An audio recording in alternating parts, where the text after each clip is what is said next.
அஸ்ஸலாமு அலைக்கும் வரஹ்மத்துல்லாஹி வபரகாத்துஹு. சுஃபியான் இப்னு அப்துல்லா அப்படின்ற ஒரு சஹாபி ரசுல்லா கிட்ட போயிட்டு, யார் ரசுல்லா, நீங்கள் எனக்கு ஒரு அட்வைஸ் கொடுங்க. நீங்கள் கொடுக்கக்கூடிய அட்வைஸ்க்கு அப்புறம் நான் யார்கிட்டையுமே கேட்கக்கூடாது, வேறு யார்கிட்டையுமே நான் அறிவுரை கேட்கக்கூடாது. அது மாதிரியான ஒரு அட்வைஸை எனக்கு நீங்கள் கொடுங்க அப்படின்னு சொல்லிட்டு அந்த சஹாபி சொல்கிறார். அப்போ ரசுல்லா சொல்கிறாங்க, குல் ஆமனுத்து பில்லா சும்மஸ்ததிம்.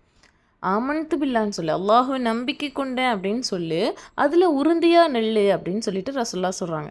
அந்த சஹாபி, இதுக்கப்புறம் நான் யார்கிட்டையுமே அட்வைஸ் கேட்கக்கூடாது, அது மாதிரியான ஒரு அட்வைஸை நீங்கள் எனக்கு கொடுங்கன்னா, பக்கம் பக்கமாக ரசுல்லா கொடுப்பாங்கன்னு பார்த்தா ஒரு வார்த்தை தான் ரசுல்லா சொல்கிறாங்க, ஒரு லைனுக்கு தான்.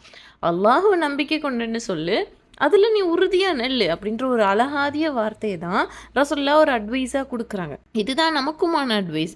ஈமான உறுதியாக இருந்துச்சு அப்படின்னு சொன்னால் நம்மக்கிட்ட எல்லா காரியமுமே சரியாக நடக்கும். நம்ம அல்லாஹ் தான் நம்மளை தண்டிக்க ஆற்றல் உடையவன் அப்படின்றதுல ஈமான் கொள்வோம். நரகம் சொர்க்கன்றது இருக்குன்றது விஷயங்களில் ஈமான் கொள்வோம்.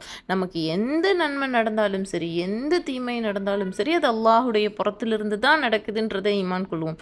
நம்முடைய ஈமானை நம்ம சரிவர அமைச்சிப்போம். நம்ம எல்லாருக்கிட்டையுமே ஈமான் இருக்குது, ஈமான் இல்லாமலாம் இல்லை. நாம் எல்லாருமே ஈமான் வச்சுருக்கோம். ஈமான் இருக்கிறனால தான் நான் இப்போ இந்த பேசிகிட்டு இருக்கேன் இல்லையா, அந்த பிள்ளை ஏதோ ஒரு மார்க்கை சொல்லுது, மார்க்க விஷயம் பேசுது அப்படின்றத கேட்டுட்ருக்கீங்க. காரணம் ஈமான் இருக்குது. அல்லாஹுடைய விஷயத்த ஒருத்தவங்க சொல்கிறாங்க, அதை கேட்போம், காது கொடுத்து கேட்போன்ற ஒரு எண்ணம்.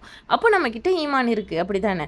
ஆனால் நம்முடைய ஈமான் எந்த அளவிற்கு உறுதியாக இருக்கா அப்படின்றது தான் விஷயமே. அந்த அளவுக்கு நம்மக்கிட்ட உறுதித்தன்மை இருக்கா, நம்ம உறுதியாக ஈமான் கொண்டிருக்கோமா அப்படின்றத நாம் திங்க் பண்ணணும். அல்லாஹ் கூட சொல்லி காமிக்கிறான் இல்லையா, இன்னல்லதீன காலு ரப்புன் அல்லாஹ், எங்கள் இறைவன் அல்லாஹ்னு கூறி, என் நம்பிக்கை கொண்டவங்க எப்படி இருப்பாங்களாம், எங்களுடைய இறைவன் அல்லாஹ்னு சொல்லுவாங்க. சும்மஸ்திகா, அதுலேயே நிலச்சி நிற்பாங்க, உறுதியாக நிற்பாங்க. அப்படிப்பட்டவங்களுக்கு ஃபலா ஹவுஃபுன் அலைஹிம் வலா ஹும் யஹ்ஸனூன், எந்த அச்சமும் இல்லை, அவங்க கவலைப்படவும் மாட்டாங்க.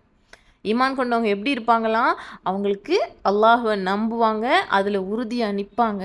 அப்படியாப்பட்டவங்களுக்கு கவலையே வராது, அவங்க எந்த அச்சமும் இல்லை, கவலையும் பட மாட்டாங்கன்னு அல்லாஹ் தஆலா சொல்கிறான். அப்போ நம்மக்கிட்ட எந்த கவலையும் இல்லாமல் நம்ம இருக்கோமா? நம்ம ஈமான் வச்சுருக்கோம்ல, அப்போ நம்ம கவலைப்படாமல் இருக்கோமா?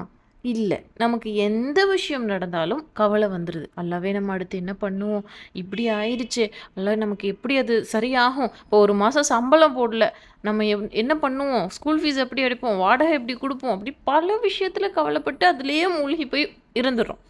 ஆனால் அல்லாஹ் என்ன சொல்கிறான், ஈமான் கொண்டுட்டாங்கன்னா அவங்க கவலைப்பட மாட்டாங்க, அவங்களுக்கு எந்த பயமும் இருக்காதுன்னு அல்லாஹ் சொல்கிறான்.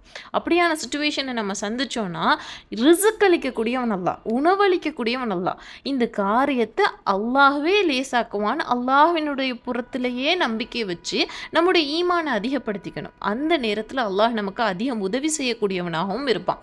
அந்த மாதிரியான ஈமானை நம்ம அல்லாஹ்விடத்தில் கேட்போம். ரசுல்லா கூட சொல்லி காமிக்கிறாங்க, ஈமானுக்குன்னு ஒரு சுவை இருக்குன்னு ரசுல்லா சொல்லி காமிச்சிருக்காங்க. அந்த சுவையை அல்லாஹ்விடத்தில் நம்ம கேட்போம், வெற்றி அடைவோம். அஸ்ஸலாமு அலைக்கும் வரஹ்மத்துல்லாஹி வபரகாத்துஹு.